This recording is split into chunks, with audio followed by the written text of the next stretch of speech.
Yo, what's up guys? Eto, meron tayong amplifier, isang Sakura, ayan. Sakura amplifier. Meron siyang home theater amplifier AB-325 model, At gagamitan natin siya ng ating valve protect.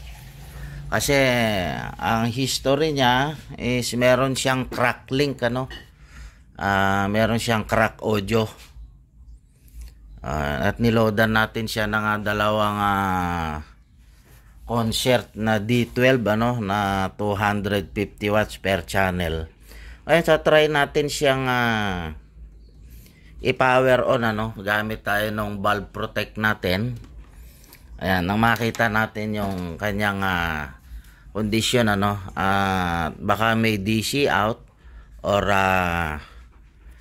mataas ang bias niya at ibabias natin siya, ipoproseso natin.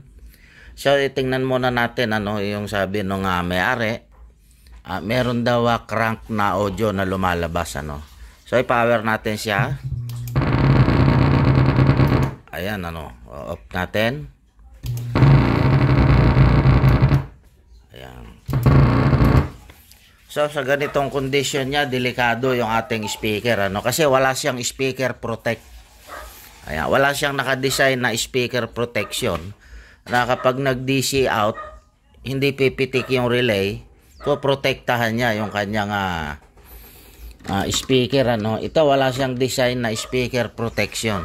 Pag ganito ang condition ng ating amplifier, at umilaw din yung ating valve protect, tapos umuugong yung ating speaker, pwede siyang masunog kaya pag ganito hindi na natin dapat ituloy kailangan na nating ipakita sa required na technician natin. Ayan. At i-dismantle natin yung takip niya para makita natin yung kanyang loob kailangan natin alisin yung kanyang mga tornilyo. Ayan.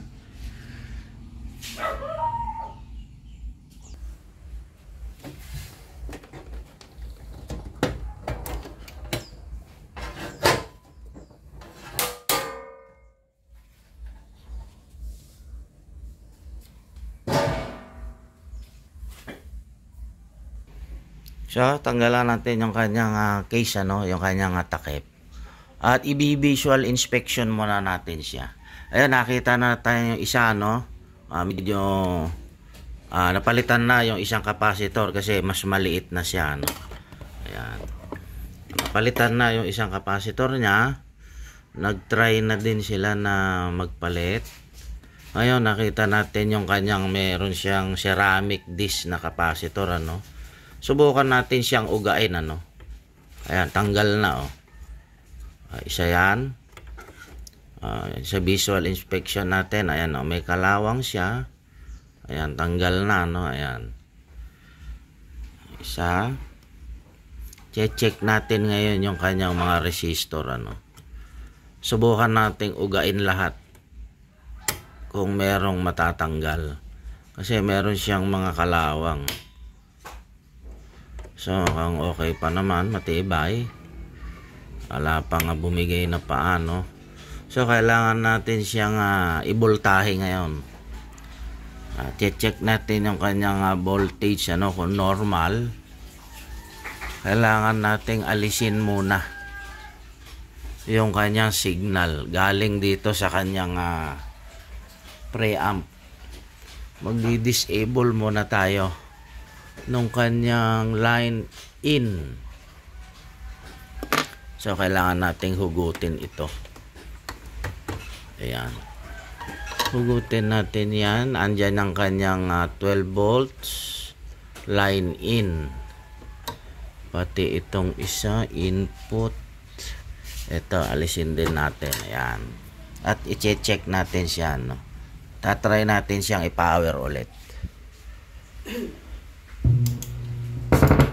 Ibig sabihin, ganun pa rin. Magpo-focus tayo rito sa kanyang power amp kung merong busted na transistor. Pati itong kanyang mga MPX IC i-check na rin natin yung mga yan. Yan kanyang mga MPX IC. So ngayon, ang first step, voltahe tayo. kailangan natin alisin yung kanyang board sa kanyang mounting.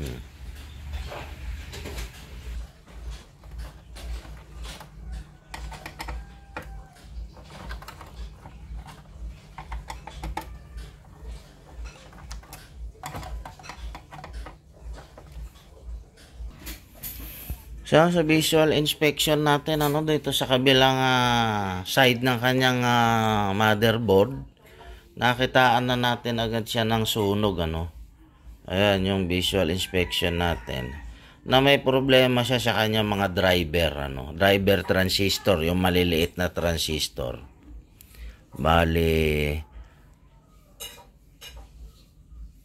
1, 2, 3, 4, 5, 5 sa isang channel, i-check natin lahat ito.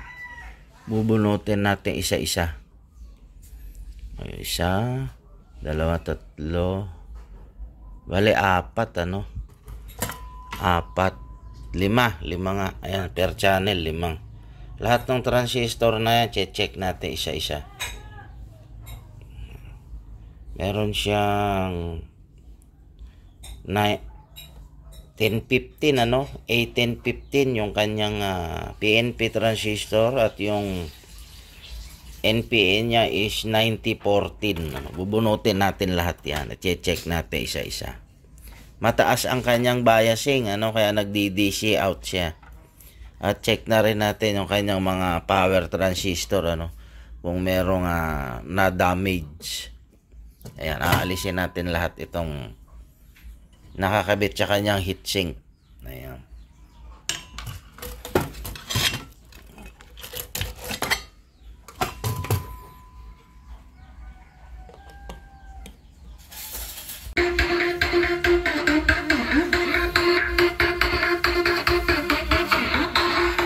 Normal na yung ating bias tambay, Ayusin na lang natin yung volume kasi kahit nakababa, tumutunog pa rin yung isang channel. So ito yung pinalitan natin, napakarami nito. Ayan, yung mga transistor niya tsaka resistor. Ayan. Tsaka yung pass recovery diode niya na isa.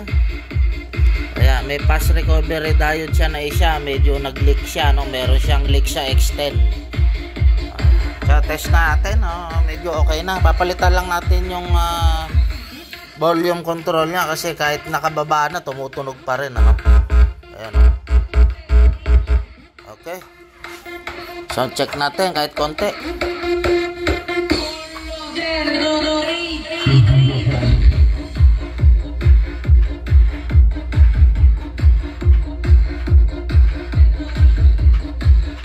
Normal yung kanyang bias, walang DC out. Naka-load pa yung ating bulb protect. Testing natin.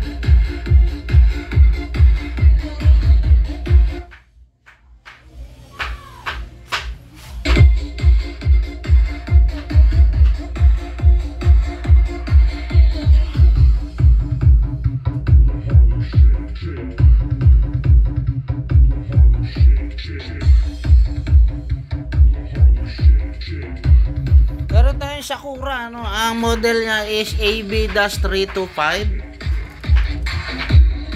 home theater amplifier, 5 channel siya,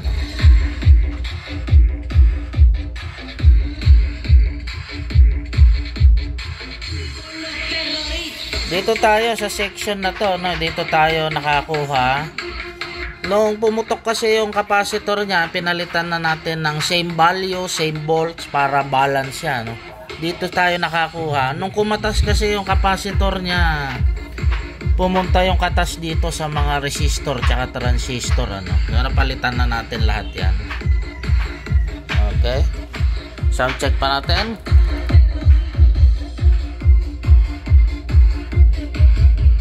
Normal ang init. Ayan, parang nilalagnat lang.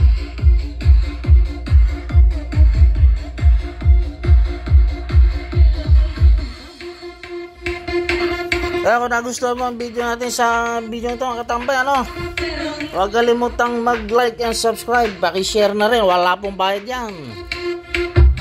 Kayo nanonood ngayon sa tambayan ni John Tech TV, Katambay TV.